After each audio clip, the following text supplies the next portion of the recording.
नमस्सतां शरण्याय जगन्मङ्गलमूर्तये सीताकान्ताय रामाय पवित्राद्भुतकीर्तये श्रुतिस्मृतिपुराणानाम् आलयं करुणालयं नमामि भगवत्पादशङ्करं लोकशङ्करम्।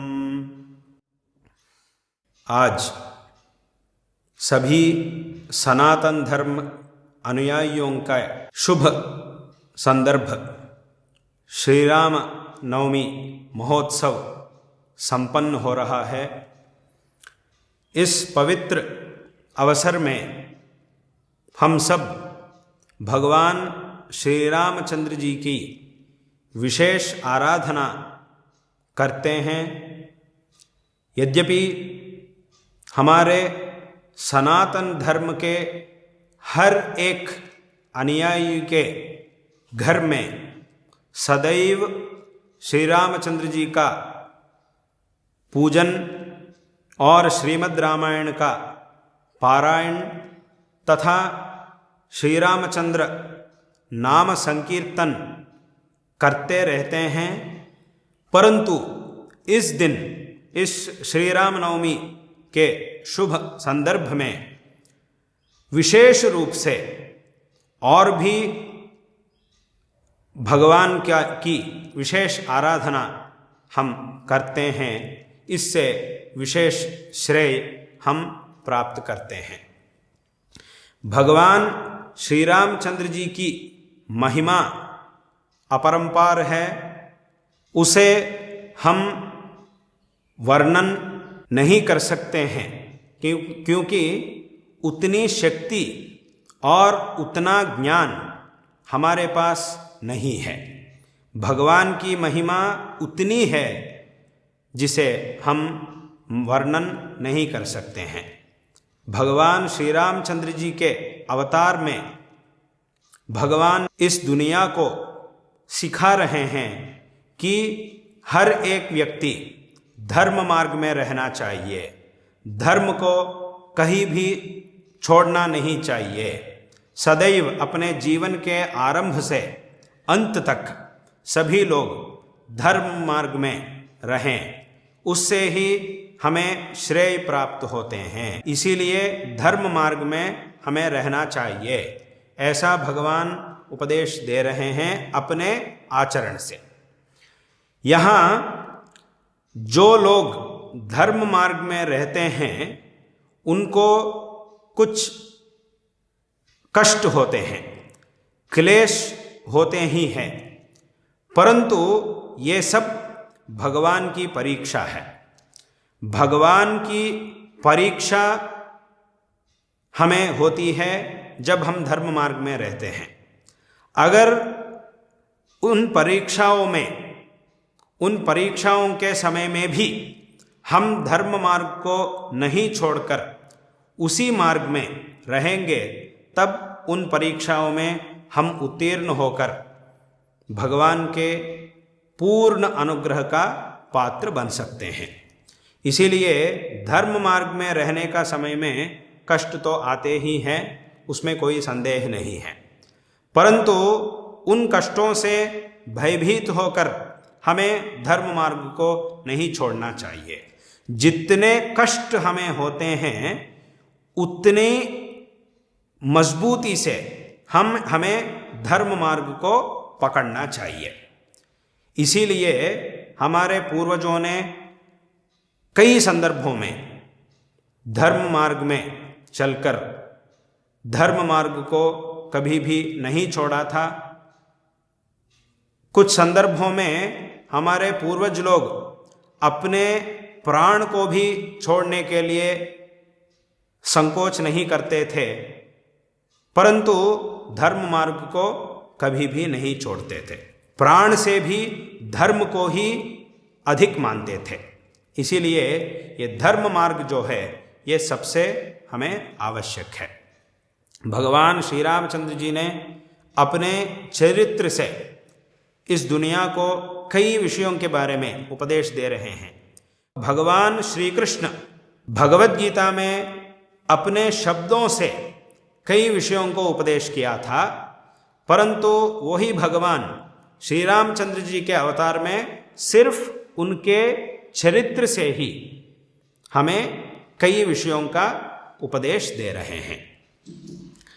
इस रामायण में भगवान श्री अपने चरित्र से एक पुत्र पिता के विषय में कैसा रहना चाहिए, एक भृत्य के यानी दास के विषय में स्वामी को कैसा रहना चाहिए, एक छोटे भाई के विषय में बड़े भाई को कैसा रहना चाहिए, दुष्टों के विषय में सज्जनों को कैसा रहना चाहिए, अपने मित्र के विषय में कैसा रहना चाहिए, इस प्रकार के अनेक विषयों को भगवान श्री रामचंद्र जी अपने चरित्र से ही, अपने आचरण से ही हमें उपदेश दे रहे हैं। उनसे हम बहुत बड़ा ज्ञान हम प्राप्त कर सकते हैं, उससे एक सज्जन होकर हम इस दुनिया में जी सकते हैं, सभी लोगों का आदर पात्र हम बन सकते हैं। रामायण में श्री रामचंद्र जी के बारे में, श्री रामचंद्र जी का वैशिष्ट्य कई जगहों में प्रतिपादित किया गया है। जैसे कि आरंभ सर्ग में ही, बालकांड में प्रथम सर्ग में ही भगवान नारद मुनि और भगवान वाल्मीकि महर्षि, इन दोनों के संवाद में भगवान श्री रामचंद्र जी के बारे में, श्री रामचंद्र जी की महत्ता प्रतिपादित की गई है। और कई जगहों में भी भगवान श्री रामचंद्र जी की महत्ता प्रतिपादित की गई है। लेकिन हमें इस संदर्भ में वाल्मीकि मुनि और नारद महर्षि, इन दोनों के संवाद में जो भगवान श्री रामचंद्र जी की महत्ता प्रतिपादित की गई है, उससे भी और एक जगह में श्री रामचंद्र जी की महत्ता प्रतिपादित की गई है, वो हमें याद आ रहा है। जो रावण और मारीच, इन दोनों का संवाद हो रहा था, ऐसा एक संदर्भ भी है। इस संदर्भ में भी मारीच ने श्री रामचंद्र जी की महत्ता का प्रतिपादन किया था, वो संदर्भ हमें अभी याद आ रहा है।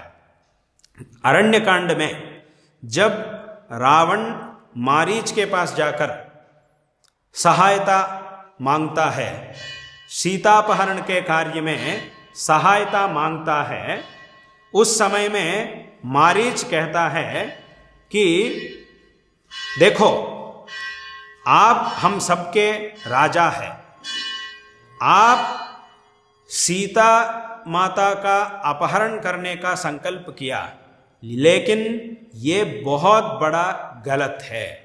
ऐसा करने से पूरा राक्षस वंश का नाश हो जाता है।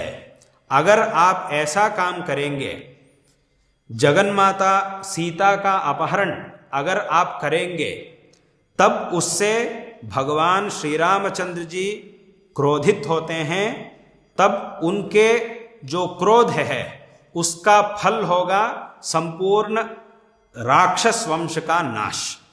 ये दुनिया में कोई राक्षस ही नहीं बचेगा अगर श्री रामचंद्र जी को क्रोध दिलाया तो। इसीलिए ऐसा काम आप मत करें, ऐसा मारीच ने रावण से कहा था।